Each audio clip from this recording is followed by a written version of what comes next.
Creating a certificate in Canva is quite straightforward. Sign into Canva. If you haven't already, sign into your Canva account. If you don't have one, you can create one for free. I am already signed into my account. Choose a template. Canva offers various certificate templates.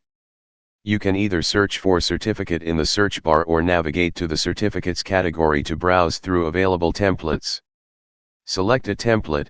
Once you find a template you like, click on it to open it in the editor.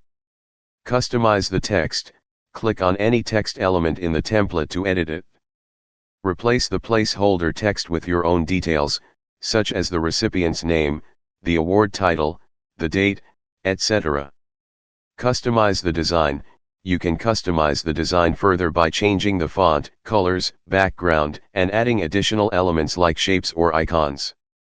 Canva provides a wide range of customization options to make your certificate unique.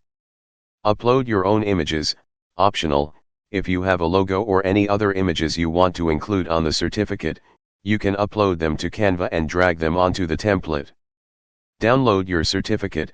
Once you're happy with the design, click on the download button at the top right corner of the screen. Canva offers various download options, including PDF, PNG, and JPG. Choose the format you prefer and follow the prompts to download your certificate. Print or share your certificate. After downloading, you can print your certificate on high-quality paper for a physical copy, or you can share it digitally via email or social media. With Canva's user-friendly interface and extensive range of templates and customization options, you can create professional-looking certificates in just a few minutes.